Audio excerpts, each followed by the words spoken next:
जय हिंद साथियों। मित्रों, सैयद सलार मसूद गाजी ये बड़ा ही चर्चित नाम है।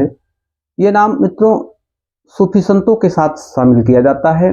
ऐसी मान्यता है कि कुतुबुद्दीन ऐबक के सेनापति के रूप में सैयद सलार मसूद गाजी का जो उद्भव हुआ था, और उस समय भारत के तात्कालिक जो राजा थे उनका नाम था राजा सुहेलदेव, और इन दोनों के मध्य एक भीषण युद्ध का भी उल्लेख मिलता है। मित्रों, एक ऐसी मान्यता थी कि सैयद सलार मसूद गाजी कुतुबुद्दीन ऐबक के साथ भारत आए।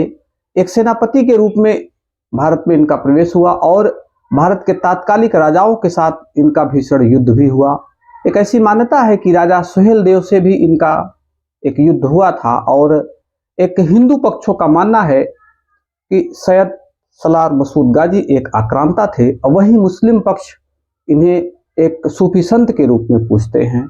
मित्रों, ये सिलसिला चलता रहा। ऐसी आगे की मान्यता ये हुई कि मोहम्मद बिन तुगलक ने इस जो सैयद सलार मसूद गाजी थे, इनके दरगाह के किनारे किनारे बाउंड्री वाल या चहरदीवारी बनवा दी थी। बाद में फिरोज तुगलक या और दिल्ली सल्तनत के सुल्तान यहाँ पर जायरीन करने जाने लगे, और धीरे धीरे मित्रों एक परंपरा बन चली। और यह परंपरा लगभग साथियों 500 वर्षों से वहां चली आ रही है। साथियों, अभी एक मान्यता है लोगों की कि पुत्र रत्न की प्राप्ति के लिए, असाध्य रोगों से छुटकारा पाने के लिए, और यहाँ तक कि तमाम तरह के जो संकट दुख, इन सब से मुक्ति के लिए लोग इस सैयद सलार मसूद गाजी की दरगाह पर एक जायरीन के रूप में, एक यूं कह लीजिए कि एक फतीहा के रूप में वहां जाया करते थे। और एक 500 वर्षों से वहां मेले का आयोजन किया जाता था। साथियों, एक बात और आपको बहुत इंटरेस्टेड बता दें कि यहाँ पर एक बारात ले जाया जाती थी। ये बारात बाराबंकी के देवा शरीफ से जाती थी और विदाउट दूल्हे की बारात जाती थी।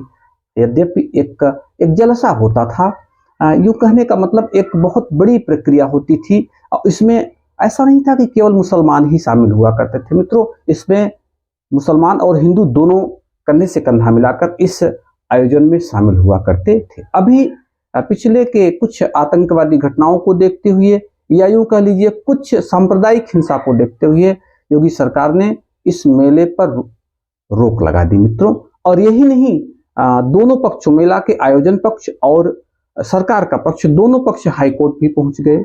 और साथियों, हाईकोर्ट का जो डिसीजन, जो निर्णय आया, अभी 19 मई को आया, और हाईकोर्ट ने भी सरकार के इस फैसले को पलटा नहीं, बल्कि उस पर कुछ संशोधन कर दिए। हाईकोर्ट ने कहा कि जायरीनों को फतीहे की इजाजत होगी।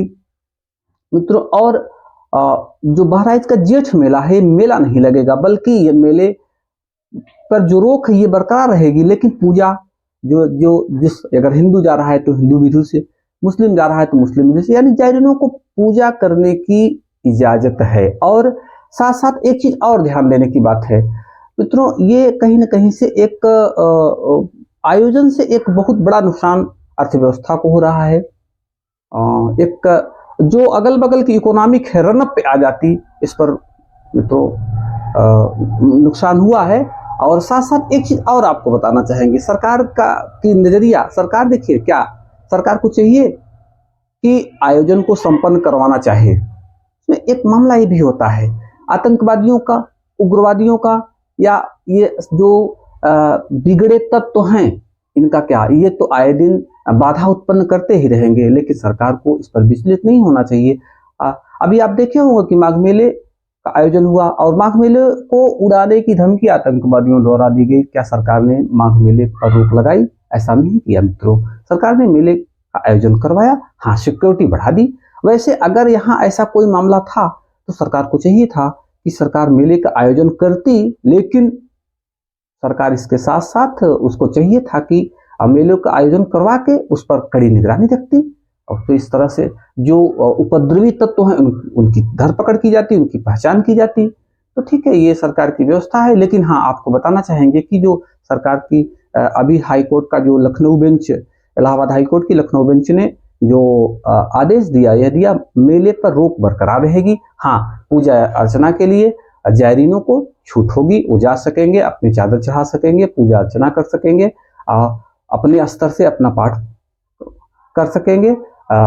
इस पर रोक नहीं है, केवल और केवल मेले पर रोक लगी है मित्रों। तो ये इस हम हाईकोर्ट के जो है आदेश का